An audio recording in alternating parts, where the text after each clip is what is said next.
Welcome back to Pro News, your go-to source for the latest trends and analysis in the global financial markets. Today, let's delve into the intriguing journey of the dollar index this November. The month started with the dollar reaching a local peak on the 1st, but what followed was quite the sell-off, reaching its climax 2 weeks later. Remember the weak inflation report released on the 14th of November? That sent the dollar spiraling. It took exactly a week for the dollar's decline to taper off. It wasn't until Tuesday, the 21st of November, that the dollar index found its footing and began an upward correction. In just 3 weeks, the dollar index shed 3.6% of its value, effectively halving the gains it had made since the end of July. It was a classic case of a slow climb followed by a rapid descent. Interestingly, this move is quite atypical for the dollar. Currently, the dollar index is flirting with its 200-day moving average. Breaking below this level could signal a prolonged downtrend. However, if it manages to hold above, it could trigger a new round of buying. Federal Reserve officials have been cautiously hinting that rate hikes aren't off the table yet, and that it's premature to talk about rate cuts. But here's the catch. The market seems skeptical of the Fed's stance. It's already pricing in a rate cut between March and June, and sees little possibility of further rate increases. Now we turn to gold, which has had quite an eventful week. Once again, gold tested the $2,000 per ounce barrier. This isn't the first time. We've seen similar attempts just under a month ago, and even earlier this year, as well as in 2021 and 2022. Each time gold crossed the psychologically significant mark, it was followed by a prolonged correction, almost creating an aura of invincibility around this level.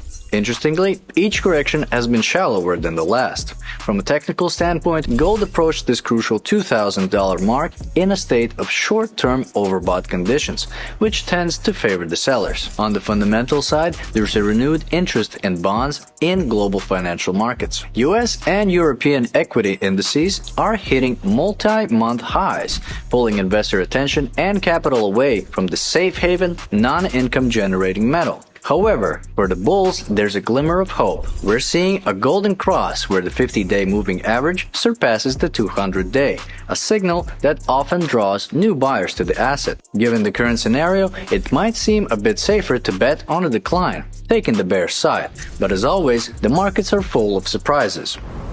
Now for the US stock market's latest moves. Despite a shortened holiday week, the market showed resilience. It dipped slightly, but maintained its overall upward trajectory. The Nasdaq 100 in particular spent a notable amount of time above the 16,000 mark last week, trading at its highest level since January 2022. Markedly, it's now less than 4% below its all-time peak. What's intriguing here is the market's apparent disregard for the current interest rates, which are at a 22-year high. Typically, these rates are viewed as a significant headwind for high-growth companies. Yet, the market's recent performance almost suggests those rates are a non-factor. Last week, the oil markets were abuzz with a flurry of activity. U.S. crude oil inventories continued their upward trend, and reports indicated a slight uptick in OPEC supplies. Complicating matters is the looming concern over a global economic slowdown, particularly impacting traditional energy carriers. Amidst these developments, OPEC made an unexpected move by rescheduling its next meeting from November 26th to the 30th. This delay hints at some intense internal dynamics within the cartel. There's market speculation that Saudi Arabia is advocating for deeper quota cuts in an effort to counteract a significant price drop, over 20% since its late September peak. Historically, they have shown unity in efforts to elevate prices, but it's important to remember the past scenarios. Back in late 2014 and early 2020, Saudi Arabia shifted its strategy from balancing the market to prioritizing market share. In both ends, a dramatic plunge in prices, dipping below $30, and rendering oil production unprofitable for many. These historical precedents could offer insight into the potential outcomes of the current situation.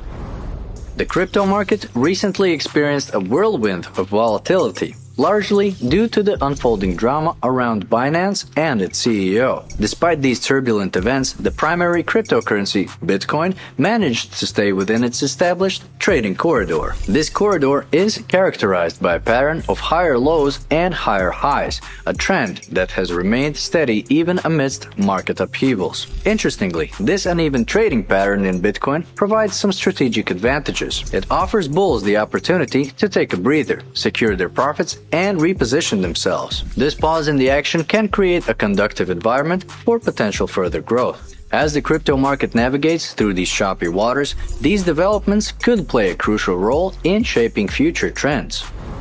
In the upcoming week, the markets are set to turn their attention to several key areas. One of the main focal points will be the decisions made by OPEC, which could significantly influence the oil markets. Additionally, the US property market and various European economic indicators are expected to draw interest. For the United States, keep an eye out for the primary home sales estimates coming out on Monday, followed by house price data on Tuesday. These figures could provide insights into the current state of the US housing market. Also noteworthy is the New Zealand's rate decision, scheduled for Wednesday. This announcement could impact not just New Zealand's economic landscape, but also have broader implications for the Asia-Pacific region. In Europe, particularly in Germany, the inflation data for November will be released on the same day. This data is crucial for understanding inflationary pressures in one of Europe's largest economies. As we move into December, the first day of the month brings us the Canadian employment figures and the ISM manufacturing data from the US. Both of these are significant indicators of economic health in their respective countries.